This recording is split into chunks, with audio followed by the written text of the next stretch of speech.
of understanding, because hayat and maut, two different things. When you use hayat, it negates maut, and when you say maut, it negates hayat. But Nabi Sallallahu Alaihi Wasallam's scale is both the same, meaning that hayat and maut, there is no difference between his hayat and maut, because it was a split of the second that Allah subhanahu wa ta'ala took his ruh out and placed it back inside. So he's hayatun Nabi. So he is alive. Reason he is alive is because we are alive.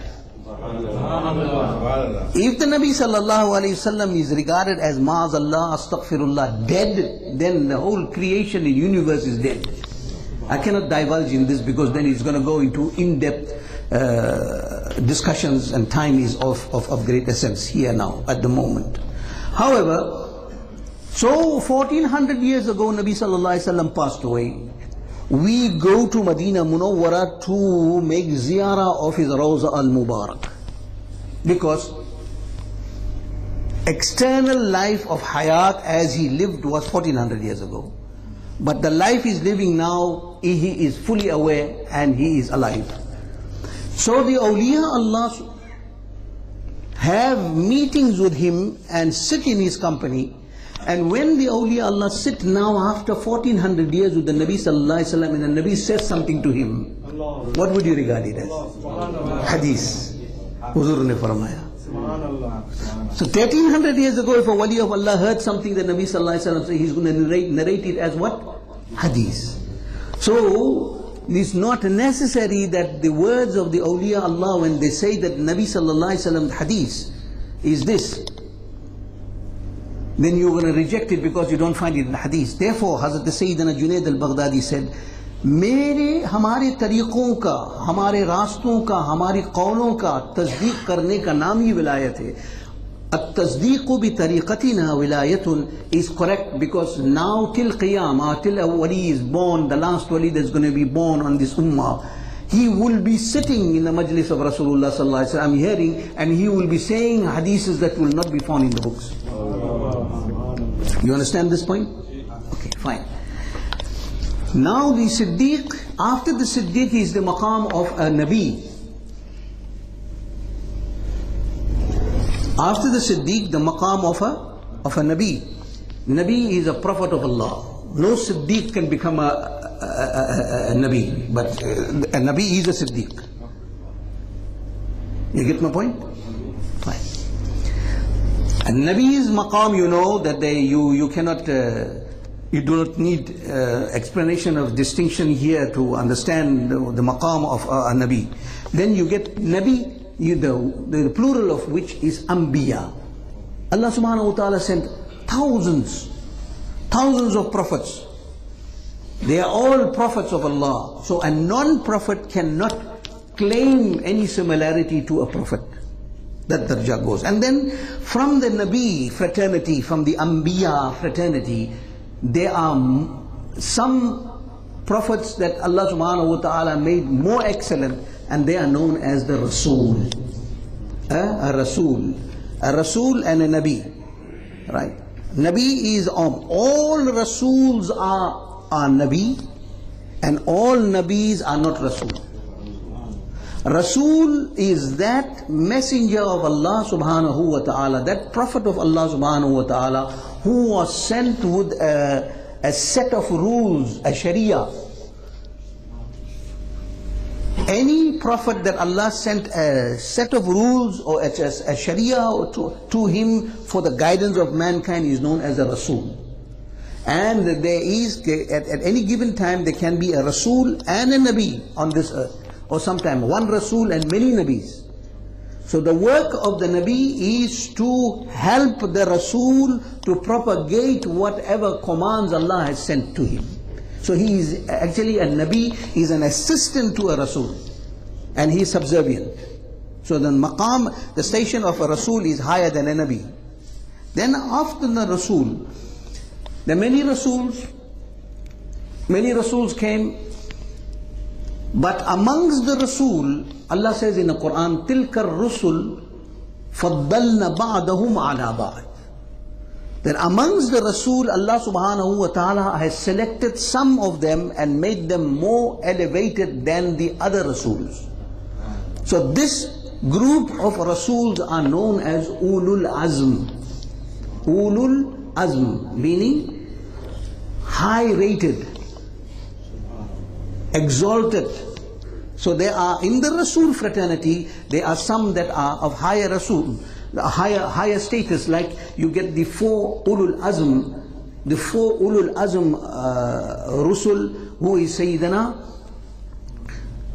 come let's see if you know, come, Sayyidina Dawood alayhi salam, who was sent with Zabur, Sayyidina Musa alayhi salam was sent with Torah, Sayyidina Isa alayhi salam sent with Injil, and Sayyidina Rasulullah sallallahu alayhi wasallam. Now there's Ulul Azm, there's 4.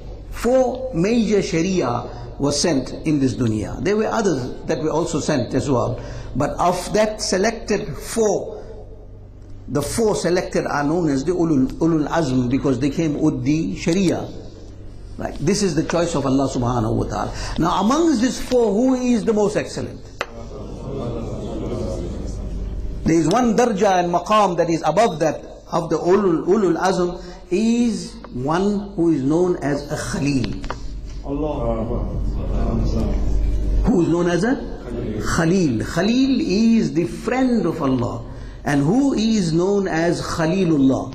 Sayyidina Ibrahim Abul Anbiya, the father of Prophet Sayyidina Ibrahim, Khalilullah, his maqam. That's the Khalil.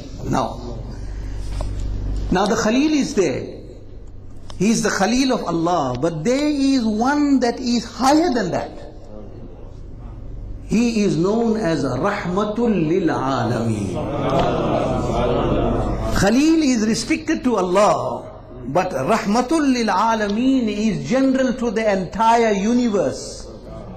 His maqam. So Khalil's maqam is below that of Rahmatul Lil Alameen. This is the high, very high elevated status, Rahmatul Lil Alameen. And now among the Rahmatul Lil Alameen, that is now the mercy of Allah onto the entire universe. There is one station above that Rahmatul Lil Alameen, which is known as the Habib. Habib, the most beloved of Allah subhanahu wa ta'ala. That is the station. Now no, not even the Khalil, or not any Rasul can call himself Habibullah, because that is 2 stations above him or 3 stations above him. Then you get the Habib. After the Habib there is now another thing, because it is not, Habib means beloved. And how do you get beloved? It is by choice. You choose who's my beloved. It's a choice. So in that choice there comes the name Mustafa sallallahu alayhi wasallam, the chosen one. This is a maqam and martaba above that Habib. Mustafa, chosen by Allah to be his beloved. Okay, now there's another maqam that comes above the Mustafa sallallahu alayhi wasallam. It's okay, Allah chose my Mustafa, but is he like the ordinary human being? He says no. قَدْ جَاءَكُم مِّنَ اللَّهِ نُورٌ. The maqam of Nur goes above that. He's not an ordinary human, he's Nur. Now in that